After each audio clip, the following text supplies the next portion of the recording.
మావోయిస్టులు సంచలన ప్రకటన చేశారు. శాంతి చర్చలకు సిద్ధమని వెల్లడించారు. ఛత్తీస్గఢ్, ఒరిస్సా, మధ్యప్రదేశ్, తెలంగాణ రాష్ట్రాల్లో, జార్ఖండ్, మహారాష్ట్ర రాష్ట్రాల్లో కూడా కాల్పులు నిలిపేయాలని లేఖ రాశారు. తాము కూడా కాల్పుల విరమణకు పాటిస్తామని వెల్లడించారు. కేంద్ర రాష్ట్ర ప్రభుత్వాల శాంతి చర్చలకు సిద్ధమని ప్రకటించారు. కేంద్ర కమిటీ అధికార ప్రతినిధి అభయ్ పేరుతో ఈ లేఖ విడుదలైంది. ఇప్పటికే ఆపరేషన్ కగార్ పేరుతో భద్రతా బలగాల ఆపరేషన్ కొనసాగిస్తున్నాయి. ప్రతి ఎన్కౌంటర్లో కూడా మావోయిస్టులు హతమవుతూ ఉన్నారు. మొన్న మనం చూసాం, తెలంగాణ రాష్ట్రానికి సంబంధించినటువంటి మహిళా నేతగా అనేక సేవలు అందించినటువంటి మావోయిస్టు పార్టీ మద్దతుదారులుగా ఉన్నటువంటి రేణుక దారుణంగా ఎన్కౌంటర్ చేశారు. ఆ ఘటన పైన చాలా మావోయిస్టు సంఘాలు కూడా, మావోయిస్టు మద్దతుదారులు కూడా తీవ్ర అసంతృప్తి వ్యక్తం చేశారు. వారంతా కూడా పెద్ద ఎత్తున మండిపడ్డారు కూడా. సో తాజాగా మొదటి నుంచి వినిపిస్తున్నది ఒకటే మాట, ఇరు పక్షాల మధ్య కాల్పులు కొనసాగుతున్నాయి కాబట్టి పెద్ద ఎత్తున ఆందోళన కలిగిస్తోంది.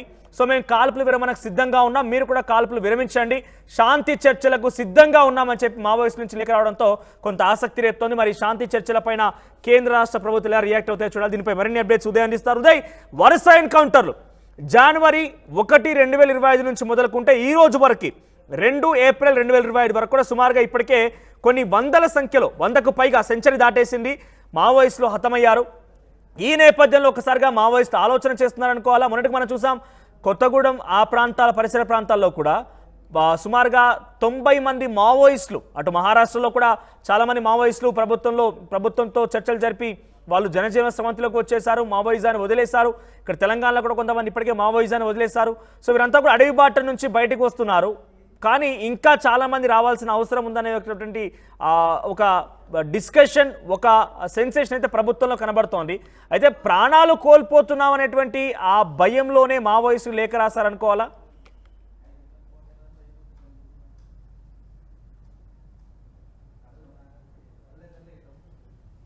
అంటే ఉదయ్, సో మావోయిస్టుల శాంతి చర్చలకు సంబంధించి లేఖపైన ఎటువంటి అప్డేట్స్ అందుతున్నాయి? ప్రాణాలు కాల్లో కలుస్తున్నాయి. ఇప్పటికే 100 మందికి పైగా ప్రాణాలు కోల్పోయారు ఎన్కౌంటర్లు అనే విషయం పైనే వాళ్ళు అలర్ట్ అయిపోయి ఈ లేఖ రాశారా?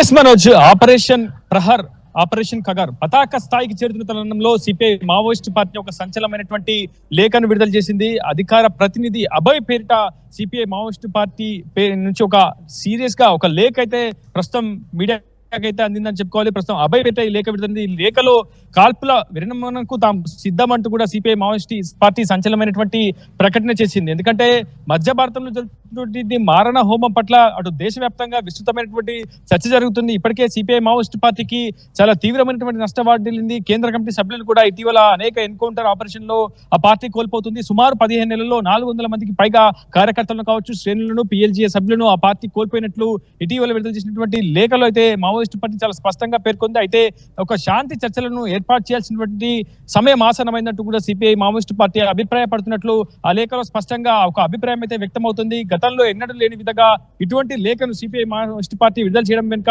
చాలా సీరియస్ గా ఆలోచన అయితే చేసింది. ఆ పార్టీ అధిష్టానం కావచ్చు, కేంద్ర కమిటీ సభ్యులు కావచ్చు, పోలిట్ బ్యూరో బృందం అంతా కూడా ఈ అంశంపై విస్తృతమైనటువంటి చర్చలు జరిపారు. మేధావులతో కూడా సంప్రదింపులు జరిపారు. పార్టీ అనుబంధ సంఘాలతో కూడా సలహాలు, సూచనలు అడిగి తీసుకున్నారు. ఆ తర్వాతే ఇలా పీస్ కమిటీని ఏర్పాటు చేయడం పట్ల తమ దృక్పథాన్ని, అభిప్రాయాన్ని అయితే సిపిఐ మావోయిస్ట్ పార్టీ వెల్లడించింది. అభయ్ పేట ఈ లేఖను విడుదల చేసింది. ఈ లేఖలో ఛత్తీస్గఢ్ లో ఏం జరుగుతుందనే అంశాన్ని కూడా చాలా కీలకంగా అభయ్ పేరిట విడుదల చేసినటువంటి ఈ లేఖలో మావోయిస్ట్ పార్టీ పేర్కొంది. సుమారు 15 నెలల్లో 400 మందికి పైగా మావోయిస్ట్ పార్టీ తన బృందాన్ని కావచ్చు, సహచరులను కోల్పోయినట్లు కూడా పార్టీ నేత అభయ్ అయితే పేర్కొన్నారు. గతంలో ఎన్నడూ లేని విధంగా ఒక మారణ హోమం జరుగుతుంది మధ్య భారతంలో అంటూ కూడా లేఖలో స్పష్టంగా పేర్కొన్నారు. దీన్ని నరసంహారం అనే ఒక పేరుతో కూడా లేఖలో ఉటంకించారు. దీన్ని నరసంహారం అలే జీనోసైడ్ అనే ఒక పదాన్ని కూడా ఇక్కడ ఉచ్చరించడం జరిగింది. అంటే పూర్తిగా ఒక మారణ హోమమే ఛత్తీస్గఢ్ లో జరుగుతుందనేది సిపిఐ మావోయిస్ట్ పార్టీ మొదటి నుంచి కూడా చెప్తూ వస్తుంది. తాము కోల్పోయినటువంటి 400 మంది అమరవీరుల కంటే 1/3 వంతు సాధారణ ఆదివాసీ జనజీవనమే ఈ మారణ హోమంలో మృత్యువాత పట్టిందంటూ కూడా మావోయిస్ట్ పార్టీ సంచలనంగా లేఖలో అయితే పేర్కొన్నటువంటి పరిస్థితి కనిపిస్తుంది. గతంలో కాల్పుల విరమణకు తాము సంసిద్ధమంటూ కూడా గతంలో ఛత్తీస్గఢ్ ప్రభుత్వంతో ఒప్పందం కుదుర్చుకున్నాం. పూర్తి స్థాయిలో ఆ లేఖలకు ప్రతిస్పందించాం. అక్కడ ఉన్నటువంటి హోంశాఖ మంత్రి విజయ్ శర్మ కావచ్చు, ఉప ముఖ్యమంత్రి విజయ్ శర్మ కూడా గతంలో పూర్తిగా కాల్పుల విరమణ మావోయిస్టులు ఒక ప్రతిపాదనకు సిద్ధం కావాలంటే కూడా గతంలో ఇచ్చినటువంటి ప్రతిపాదనకు తాము ప్రతిస్పందించాం, తాము సిద్ధమే అని చెప్పాం. కానీ కొన్ని అంశాలను ఛత్తీస్గఢ్ ప్రభుత్వం దృష్టికి తీసుకెళ్లే ప్రయత్నం చేశాం. ఖచ్చితంగా ఫార్వర్డ్ ఆపరేషన్ బేస్ పాయింట్లను పూర్తిగా నిలిపివేయాలి, సైనిక శిబిరాలను కూడా పూర్తిగా తొలగించాలి, ఎక్కడ కూడా ఆపరేషన్ కావచ్చు, సర్చింగ్ ఆపరేషన్, కుమ్మింగ్ ఆపరేషన్ చేపట్టకూడదు అంటూ కూడా పూర్తి స్థాయిలో గతంలో ఛత్తీస్గఢ్ ప్రభుత్వానికి తాము విన్నవించుకున్నటువంటి ప్రతిపాదించినా కానీ ఛత్తీస్గఢ్ ప్రభుత్వం అక్కడ స్పందించలేదు. కానీ ప్రస్తుతం ఉన్నటువంటి పరిస్థితులు చాలా భయంకరంగా ఉన్నాయి. ఒక మారణ హోమం ఛత్తీస్గఢ్ లో మధ్య భారతంలో జరుగుతుంది. ఇది రాజ్యాంగానికి విరుద్ధంగా జరుగుతుంది. రాజ్యాంగానికి విరుద్ధంగా రాజ్య సైన్యాన్ని అంతా కూడా, రాజ్యం అంతా కూడా ప్రస్తుతం ఛత్తీస్గఢ్ లో మోహరించి భారతీయులపైనే, భారతీయ సైన్యంతో దండెత్తే ఒక యుద్ధం అక్కడ జరుగుతున్నట్టు కూడా మావోయిస్టు పార్టీ తన లేఖలో అయితే పేర్కొంది. కేవలం అంటే పూర్తిగా పెట్టుబడిదారులకు కావచ్చు, పూర్తిగా విదేశీ కార్పొరేట్ వ్యవస్థల కోసమే ప్రస్తుతం ఉన్నటువంటి మావోయిస్టు ప్రభావిత ప్రాంతాల్లో ఉన్నటువంటి ప్రభుత్వాలు పనిచేస్తున్నాయి. ఉన్నటువంటి మా పూర్తిగా లేఖలో ఏదైనా డిమాండ్స్ ఉన్నాయా? అంటే ఏ డిమాండ్స్ పైన ప్రధానంగా చర్చించాలనుకుంటున్నాం అనే విషయం పైన మన అందులో పేర్కొన్నారా? లేఖలో ఉందా? స్పష్టంగా వాళ్ళు శాంతి చర్చలకు తాము సిద్ధము, కాల్పుల విరమణకు కూడా తాము సిద్ధమనే ఒక అభిప్రాయాన్ని అయితే వ్యక్తం చేశారు. ఇది చాలా కీలకమైనటువంటి అంశంగా పరిగణించాల్సి ఉంటుంది. ఎందుకంటే 2026 మార్చి 31 కల్లా దేశంలో అంతర్గత శక్తులను లేకుండా తుడిచిపెట్టి వేస్తామని చెప్పి ఇప్పటికే కేంద్ర హోంమంత్రి అమిత్ షాతో పాటు కేంద్ర ప్రభుత్వం స్పష్టంగా తన విధానాలకు ముందుకు తీసుకెళ్లే ప్రయత్నం చేస్తుంది. ప్రతి 3 నెలలకు ఒకసారి కేంద్ర హోంమంత్రి అమిత్ షా కూడా మావోయిస్టు ప్రభావిత ప్రాంతాలపై రివ్యూ కూడా నిర్వహిస్తున్నారు. అక్కడ యాంటీ నక్సల్స్ ఆపరేషన్స్ ఏ విధంగా జరుగుతున్న అంశంపై ఎప్పటికప్పుడు ఆరా తీస్తున్నారు.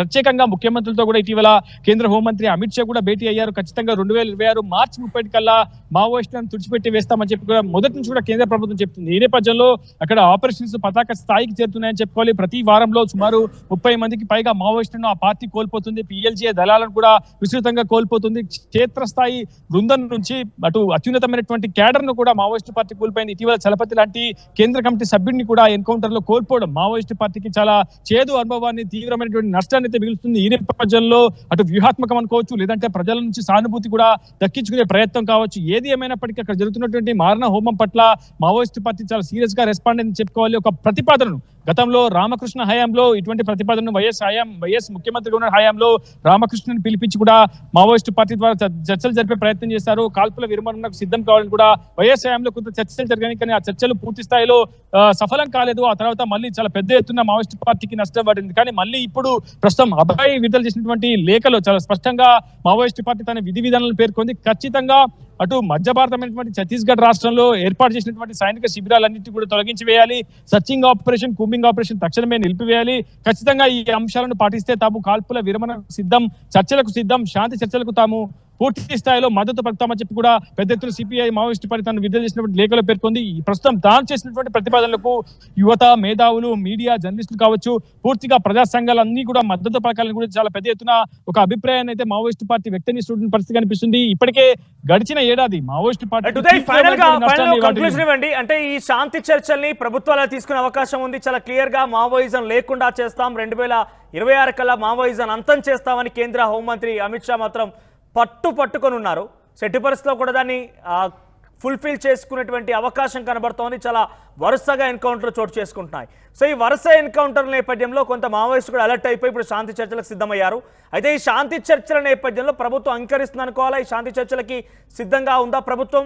ముఖ్యంగా మావోయిజాన్ని లేకుండా చేయాలని ఒక ఆశయంతో ఈ ప్రభుత్వాలు వారి శాంతి చర్చలతో ఏకీభవించి వారి డిమాండ్స్ని పరిష్కరించి వారిని పూర్తిగా మావోయిజం చేసి లేకుండా చేసే అవకాశం ఏదైనా కనబడుతోందా?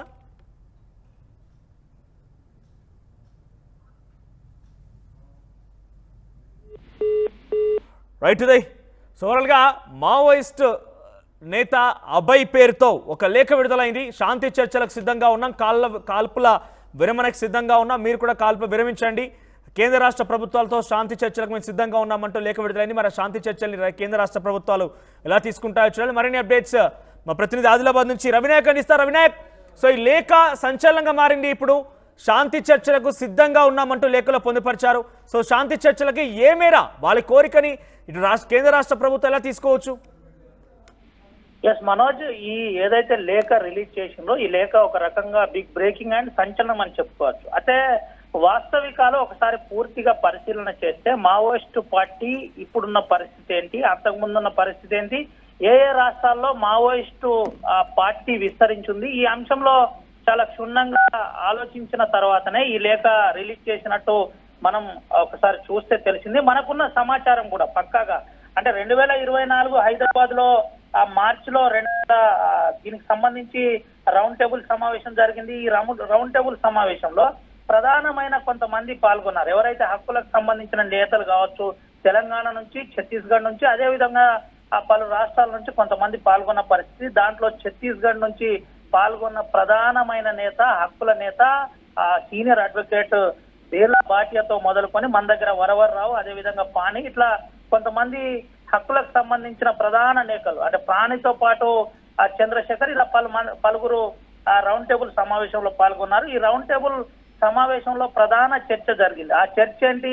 మావోయిస్టు పార్టీ చర్చలకు, శాంతి చర్చలకు సిద్ధం కావాలని మొదటి ప్రతిపాదన చేశారు. ఈ మొదటి ప్రతిపాదన చేసిన అనంతరం మావోయిస్టు పార్టీ ఇప్పటి వరకు స్పందించలేదు. అయితే ఈ రోజు లేఖ రిలీజ్ చేసింది. లేఖలో ప్రధాన అంశాలు కొంత చెప్పే ప్రయత్నం చేసింది. దాని గురించి ఆర్టీవీ ఎక్స్క్లూజివ్ గా కొన్ని విషయాలు చెప్పే ప్రయత్నం చేద్దాం. అయితే గతంలో మార్చి 2024లో ప్రధానంగా అంటే 2024లో ఉప ముఖ్యమంత్రి, అదేవిధంగా హోంమంత్రి విజయ్ శర్మ కొన్ని ప్రకటనలు చేశారు. మావోయిస్టు పార్టీ ఛత్తీస్గఢ్ రాష్ట్రంలో చర్చలకు సిద్ధం కావాలి, మీ వాస్తవికాలు, మీ డిమాండ్స్ ఏమున్నాయో చర్చల ద్వారా మనం పరిష్కరించుకుందాం, కలిసి మాట్లాడదాం, దీనిపై చర్చలకు మీరు సిద్ధం కావాలని చెప్పగానే దీనికి సంబంధించిన అంశంలో Maoist party Dandakaranya special zonal committee విక్లబ్ పేరుతో తను చర్చలకు మేము సిద్ధం, కానీ చర్చలకు సిద్ధమయ్యే ముందు కొన్ని ప్రతిపాదనలు చేస్తున్నాం, అది మీరు ఒప్పుకోవాలని చెప్పిన పరిస్థితి. దాంట్లో ప్రధానమైన కొన్ని అంశాలు, ఆ అంశాలు ఏంటి? ఏదైతే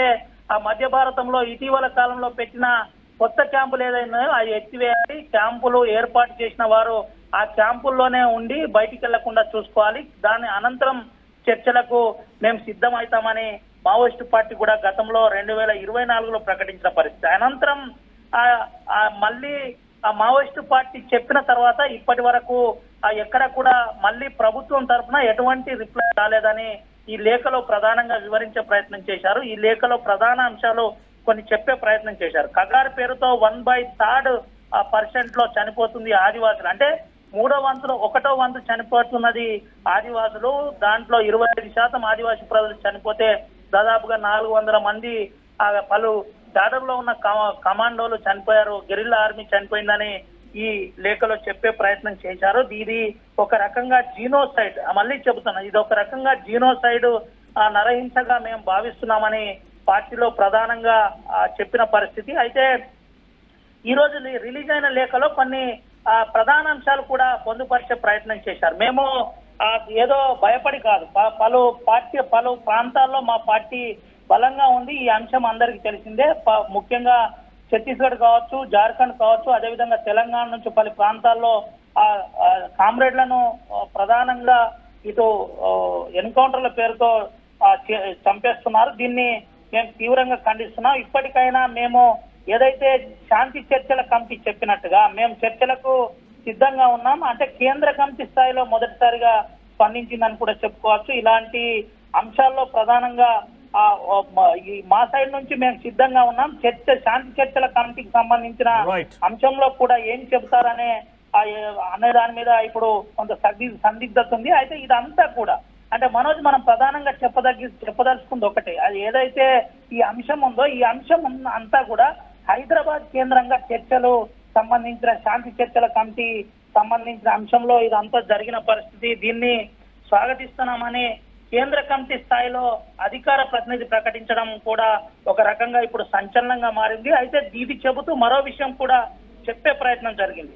అంటే సొంత దేశ ప్రజలపై ఒక రకంగా సైన్యాన్ని ఉపయోగించడం అంటే రాజ్యాంగ హననే అనే దాంట్లో ప్రధానంగా చెప్పే ప్రయత్నం జరిగింది. ఇదంతా కూడా ఒక రకంగా చూసుకున్నట్టయితే ఈ లేఖ ఈ రోజు సంచలనంగా మారిందని చెప్పుకోవచ్చు. వరుస ఎన్కౌంటర్లు, దట్టు తెలంగాణ రాష్ట్రానికి సంబంధించిన తెలుగు నాయకులే చనిపోవడం ఒక రకంగా సంచలనంగా మారింది. మనం రైట్ రవినాయక్, సో మావోయిస్టుల సంచలన ప్రకటన చేశారు, శాంతి చర్చలకు సిద్ధంగా ఉన్నామంటూ కూడా మాట్లాడుకొచ్చారు.